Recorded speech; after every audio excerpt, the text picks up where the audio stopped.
Imagine waking up one day and feeling like a stranger in your own life. Not because of where you are or who you're with, but because somewhere deep within you, something is missing. You can't name it. You don't even know what it looks like. But its absence is louder than anything you've ever known. You sit up in bed and for a moment there's no noise, no scrolling, no distractions. Just the sound of a quiet hollowness echoing within you. You've done everything right. You followed the rules. Made the choices you thought would lead to happiness. But somehow, you're still incomplete. What if I told you that this emptiness isn't a flaw, not a mental illness, not a temporary rut, but a symptom of something far greater, an invisible war that's been raging inside you since the day you were born? A war not between good and evil, not between logic and emotion, but between your mind and your soul. The mind, the ever-chattering analyst, cataloging, interpreting, optimizing, rationalizing everything into manageable bits. It speaks in rules, in past experiences, in what makes sense. It's the part of you that plans, predicts, and protects. It's responsible, pragmatic, efficient, even obsessive. Now the soul. The soul is something else entirely. It doesn't whisper in language but in longings. It doesn't care for logic, only authenticity. It is wild, curious, untamable, and sacred. The soul doesn't want comfort, it wants truth. It doesn't want safety, it longs for depth. And it doesn't want your competence, it wants your surrender. And here's the paradox. We are trained from birth to serve the mind. From the first test we take, from the first definition of success spoon-fed to us, we are conditioned to calcify our lives around the mind's certainty. We chase careers, validation, numbers in a bank account, and titles before our names. We sharpen our intellect, refine our identities, prune down our dreams to something more practical, all the while silencing the cries of the soul underneath. But the soul doesn't vanish. It waits, patiently. And when ignored for long enough, it begins to rot. And that rot becomes depression, restlessness, addiction, existential dread. You chase happiness and it slips from your hands like vapor. You pursue self-improvement only to feel more pressured, more fragmented. Like running toward a finish line that keeps moving further every time you get closer. So ask yourself, how much of your life is actually yours? Who are you when the masks fall away? If no one could judge you, if no one could see you, if outcomes didn't matter, what would you still choose to do? And here's the uncomfortable truth. Most people never find out. Not because they don't want to, but because they've inherited a lifetime of mental programs that override the soul's voice before it even has a chance to speak. Your fears, your anxieties, your need to be right, to be seen, to be enough. They're all recruited by the mind to keep the soul chained in the dungeon of the subconscious. But why? Why would your own mind become a warden, suffocating what is most real and alive within you? And who taught it to do that? We live in a world that elevates intellect and dismisses intuition, that values productivity over reflection, a society that rewards the calculative but punishes the contemplative, where feeling lost is pathologized instead of honored as the beginning of a deeper awakening. So here you are, tone polishing your resume, counting your calories, curating your social media presence, checking 5-year goals, all while the soul inside you has withered into a whisper. But even in whispers, the soul asks the questions the mind is terrified to face. What if your whole life was built on things you were never meant to want? What if being successful has cost you the one thing you needed most, yourself? And most hauntingly, what if the path to fulfillment doesn't come from adding more, doing more, becoming more, but from unlearning everything that isn't you? You see, the real battle isn't external. It's not between you and the world. It's not even between your fears and your dreams. It's between the voice that says, here's who you should be to survive, and the voice that whispers, here's who you truly are and always were. Somewhere between those two voices lies your freedom. But to hear it, you'll have to go deeper. You'll have to confront what keeps you disconnected. The ancient root system beneath your beliefs, guarded by shadows you've never dared to touch. Because the war between your mind and your soul didn't begin with you. And if you're brave enough to follow this trail inward, you may uncover something far more unsettling and far more liberating than you ever imagined. Ready to see what's been hiding behind the curtain? Part 2, The Hidden Problem and Its Psychological/Philosophical Roots. The war began long before you were born. Not on some battlefield with weapons and bloodshed, but in the architecture of thought, passed down silently, almost faithfully from generation to generation. It started when fear was mistaken for wisdom, control for order, and silence for peace. Your mind didn't choose to be your soul's jailer. It was trained to be. Think of it this way, from the moment you arrived in this world, naked and screaming, you were cataloged, named, and narrowed. The wildness in your eyes, filled with untamed spirit, was met not with reverence but rules. You were taught to sit, to listen, to comply. You learned when to smile, how to behave, what words were too big, what dreams were too unrealistic, and which parts of yourself were too much. By the time you were old enough to ask why, your questions were already confined within acceptable margins. And so the problem isn't just inside you, it's around you. It's systemic, woven into our language, schools, families, religions, and ideologies. 1,000 subtle cues, 1,000 silent nods pushing you toward becoming someone instead of being. Carl Jung once wrote, "The privilege of a lifetime is to become who you truly are." But he also warned that the greatest danger lies not in the unknown, but in the unlived life, when the soul is denied access to the surface, and we forget that we ever had a soul to begin with.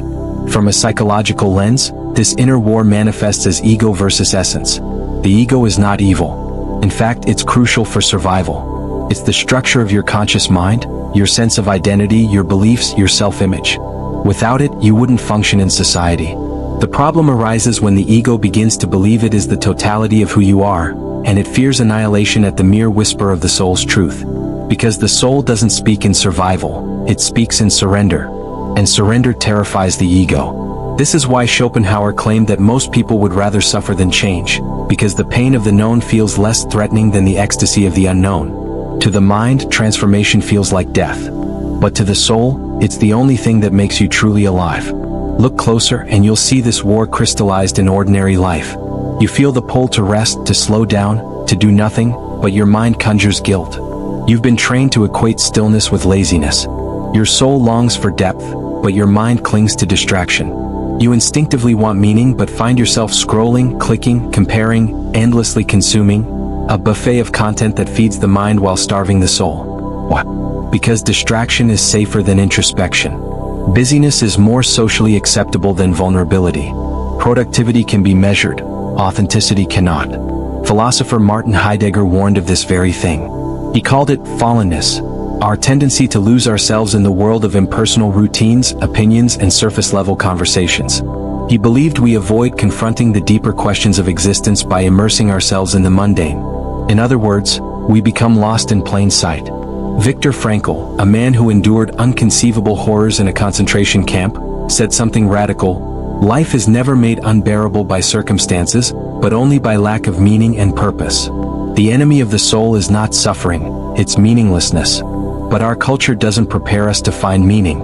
It trains us to perform, to calculate risks, to avoid pain, to seek happiness not through purpose but through pleasure. And pleasure, unlike meaning, is a temporary sedative. So what happens? We learn how to build castles but we forget how to feel the ground beneath us. We master how to communicate but forget how to connect. We know how to earn respect but we are strangers to being seen. This is why so many wake up in midlife haunted by a quiet despair. The job is there. The relationship is functional. The image is polished. But inside, a void hums like a slow-burning fuse. And the fuse leads back to the fork in the road where long ago you were forced to choose.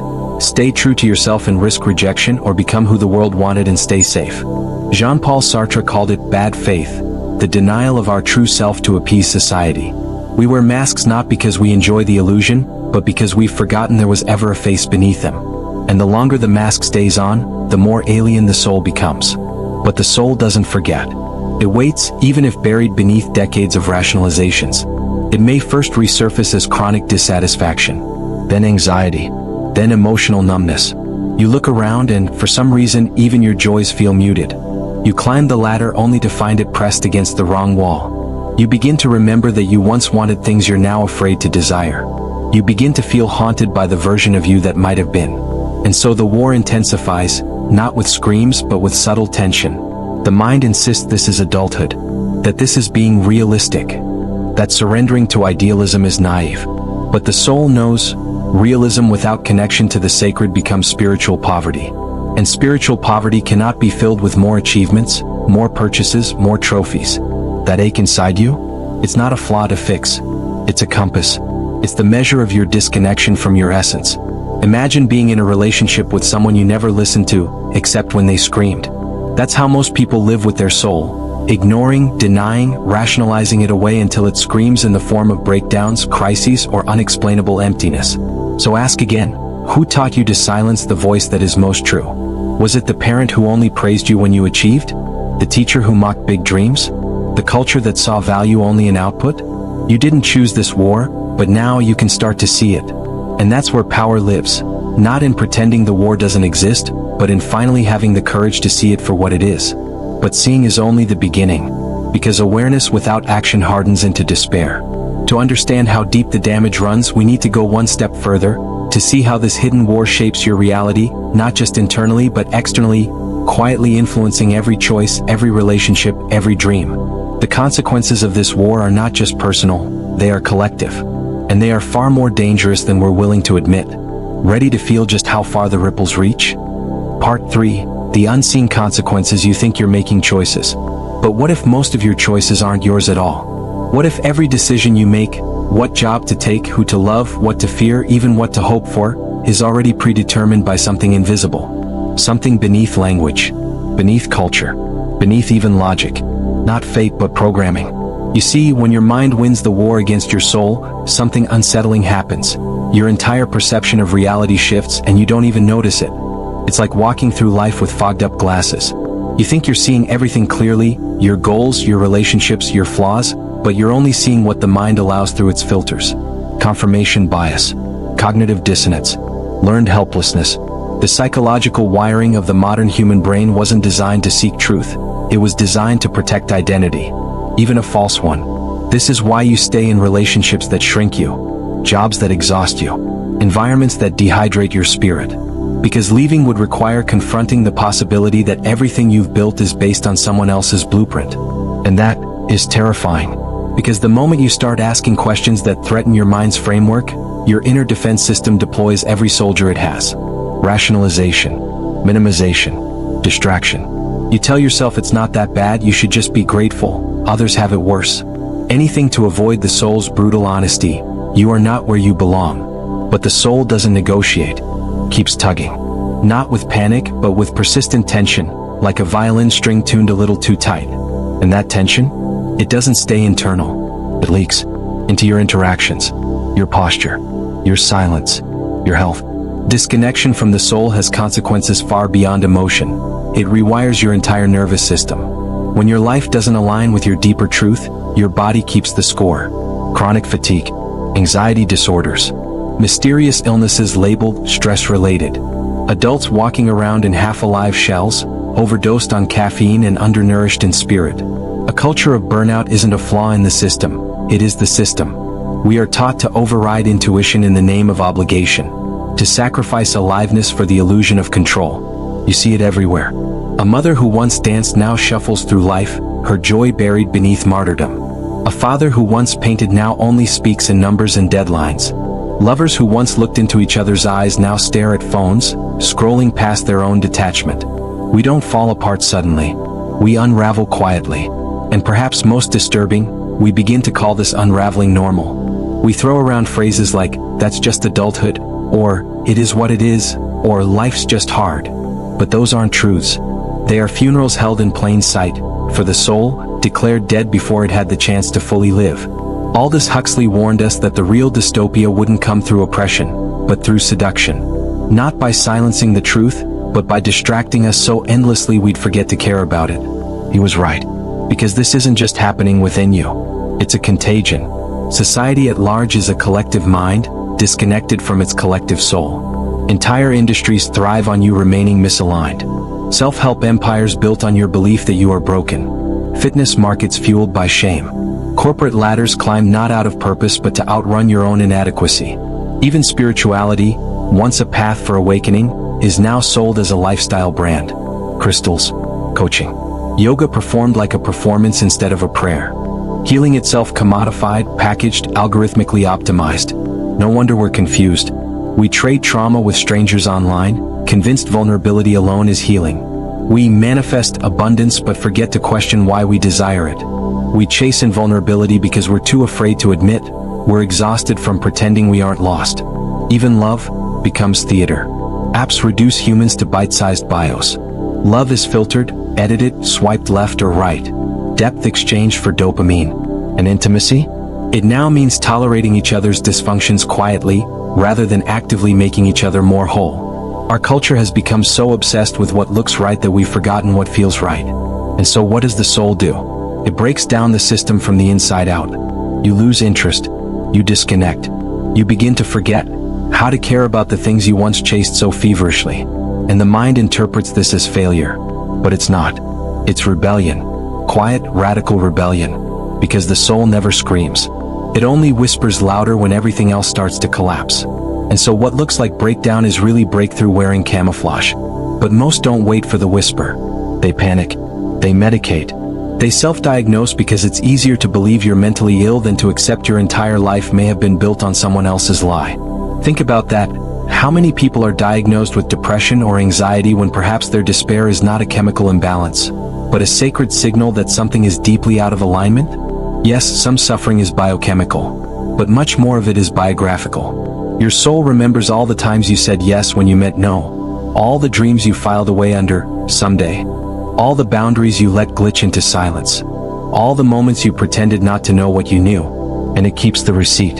It doesn't punish you, reminds you, and if you still don't listen, the reminders become symptoms. Your mind becomes louder, faster, noisier. But no matter how loud it gets, it cannot drown out the fact that you ache, not because you're weak or flawed, but because you've lived too long in exile from the truest parts of yourself. This exile is the punishment for serving the mind's agenda without feeding the soul's hunger. And the longer you stay away, the harder it becomes to remember your native language. Every day you don't choose your truth, a version of you dies a little. Not with a scream, but with a quiet sigh. And so we arrive here.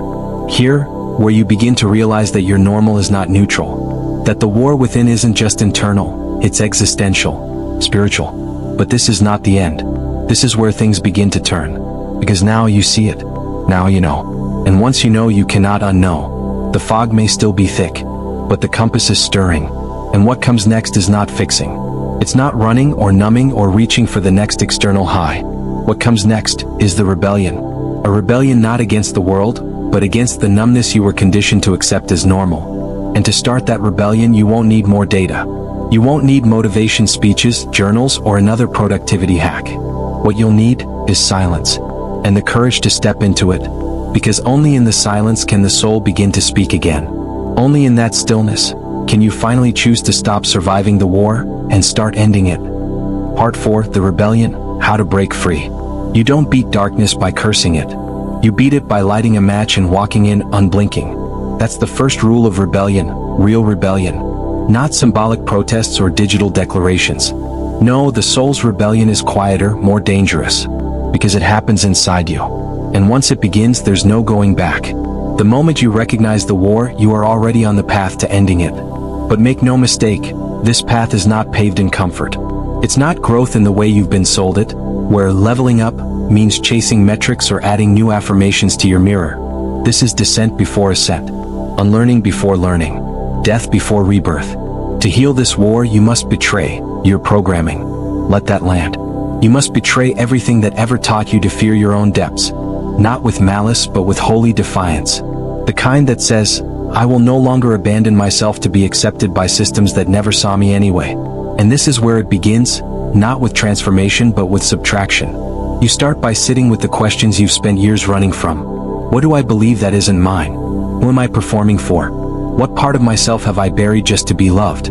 These aren't questions to answer, they're questions to burn under. Let them melt away the layers you've used to armor the emptiness. Friedrich Nietzsche once said, one must still have chaos in oneself to be able to give birth to a dancing star. The rebellion is about trusting that chaos, about leaning into the madness that says, there must be more than this curated, calculated life. And there is. But you'll never find it through the mind's control panels. The mind wants to map, measure, predict. It wants blueprints, outcomes, rewards. But the soul? The soul wants you to let go, with no guarantee you'll land safely. Because truth doesn't sell. It doesn't promise 6 steps or 3 hacks or overnight success. Truth strips. And that stripping is how freedom begins. Here's what no one tells you about healing. It's boring. It's terrifying. It's deeply inconvenient. And yet, it's the most alive you will ever feel. Because healing isn't change. Healing is return. It's not about becoming something new. It's about remembering who you were before the world told you who to be. But remember this, the mind will resist. It will scream, panic, sabotage. It's not the enemy, it's afraid. It was built to protect you. And for a time it did. But now, protection has become prison, and the key is tender confrontation. So how do you break free? You slow down. You listen. You start honoring silence, not as emptiness, but as sacred space where the soul begins to speak again, timid at first, then louder. In that space you begin to feel things you thought you'd outgrown. Grief, wonder, rage, longing. These emotions aren't setbacks, they're retrieved limbs of a psyche thawing out. Let them come. Let them move you. Rumi wrote, "Don't turn away. Keep your gaze on the bandaged place. That's where the light enters you." This rebellion is not loud. No banners. No fireworks. Sometimes it's as soft as saying no when you've only ever said yes. Leaving the party when you've always pushed yourself to stay. Ending a conversation where your spirit feels monitored. Reading poetry instead of productivity books. Crying without justifying it. Resting without earning it. These ordinary rebellions are spiritual detonations. Because every time you choose truth over performance, you reclaim a piece of your soul. And when the soul begins to return, everything changes. Your relationships pivot. You stop playing roles and start forming bonds with people who recognize your spirit, not your mask. Shallow approval becomes less shiny and depth becomes delicious. Your creativity reawakens, not for applause, but as a playground for soul expression. You create because you must, not because it's marketable. Your work transforms, not necessarily in what you do but in why you do it. Purpose seeps into every crack. Even the mundane begins to shimmer with sacred weight. But most importantly, you begin to recognize yourself. Not the self that smiles on cue or recites the right beliefs, but the self that remembers. That behind all the conditioning, all the trauma, all the silent contracts you signed with invisibility, you were still in there. Still wild. Still whole. Underneath it all, the soul never left. It only waited. And now that you're breaking free, there's one more truth to face. Freedom comes with grief. Grief for the years you lost trying to be what you weren't. Grief for how far you strayed from yourself. Grief for how many people only loved you for the version you performed. Let yourself grieve. Because that grief, it washes the last residues of illusion away. And what's left is you. Not the you they groomed. Not the you curated. But the you that breathes like a forest. Ancient. Irreducible. Unapologetically divine. It may not be loud. It may not be perfect. But it's true. And truth is a kind of resurrection. Because once you live from soul, from essence, your very presence becomes a rebellion. You don't need to convince anyone. You become the evidence that it's possible to leave the war behind. You speak less but say more. You do less but feel more. You chase less but live so much more. And in time, something miraculous happens. The mind begins to trust the soul. It surrenders, not in defeat but in devotion. That's the paradox. To end the war, the mind doesn't have to die. It has to remember its rightful place, in service of the soul. And that's the deepest rebellion of all, not to destroy the mind but to redeem it. To call your full self into harmony. To walk this life, not as a divided self but a united force. Because once you've tasted your own truth, you won't ever settle for anything less than holy. Part 5. The ultimate truth. The final, most powerful realization: there is a deeper silence than quiet. A silence that isn't the absence of noise, but the presence of something else. It's what you feel in those rare moments, out on a mountain alone, lying awake at 3 a.m. with tears and no answers, watching a child laugh and realizing they haven't yet learned shame. In that silence, something ancient stirs. Something that has no name but feels like home. What if that was what you were always searching for? Not success, not healing, not even happiness, but your origin. The unnameable awareness beneath your roles, your trauma, your thoughts, even your story. Call it soul, if you must give it a name. But truthfully, it doesn't need one, because it is what you are. And here's the secret. The war you fought for so long between your mind and your soul was never meant to have a winner. It was meant to wake you. You sought answers with your mind because that's what the mind does. It questions, analyzes, structures reality so you don't drown in the terrifying largeness of it all. But the soul? The soul never wanted answers. It wanted intimacy with existence. And now, finally, you see, the soul and the mind are not enemies. They are lovers estranged by fear. The mind, afraid of the soul's chaos, built walls to protect, and in doing so forgot the why behind its order. The soul, in pain from being silenced, burned with longing, but lacked the language to be heard. This isn't a war. It's a love story in disguise. And love stories, real ones, require fracture before union, darkness before recognition, despair before clarity. The war was a stage. The battlefield, only a mirror. You never had to vanquish your ego, destroy your mind, or transcend your body. You only had to remember that the self, the true self, is not any one part of you. It is the essence that holds mind and soul, body and breath, fear and love, rage and surrender, all within a vast, sacred container. You are the container. You are the witness beneath the war. Because if the soul is fire and the mind is form, then you are the field in which fire dances in form. And from that field, a final truth emerges. You were never lost. You were only dreaming you had forgotten. Like a wave forgetting for a moment that it is the ocean. Like a sunbeam thinking it's separate from the sun. All your longing wasn't for some ideal future, but for reconnection with the now, with the presence beneath your masks, with the God within your breath. Viktor Frankl once wrote, "Those who have a why to live can bear almost any how to," but he was only halfway there. The soul isn't just looking for a why, it is the why. It is the reason, the longing, the flame. And once you stop chasing identity and start embodying essence, everything opens. You stop trying to control your life like a project to perfect, and instead let it become the poem it always wanted to be. You stop measuring time in productivity and begin to register it in presence. In sunsets seen fully, in deep laughter that cracks you open, in the way you notice how small things pulse with grace. The dust in sunlight, a friend's voice shaking with truth, the way leaves die so exquisitely in autumn. You begin to live in alignment, not just ambition. And in alignment, clarity arises, not from force but from stillness. You no longer ask, "What should I do?" You begin to ask, "What brings me into integrity? What invites my aliveness? What feels like truth, even if no one claps for it?" You begin to see that freedom is not the absence of limitation. It is the fullness of embodiment. Of choosing to participate in life from the center of your being, not the edges. Even pain changes. It doesn't evaporate, but it stops being senseless. Because when you live in relationship with your soul, suffering becomes part of the sacred texture, not the whole tapestry. You feel life deeper not because you're wounded but because you're awake. And awake people, deeply awake people, don't need to perfect their lives. They need to live them, fully, presently, relationally. When the war ends, life begins. Again.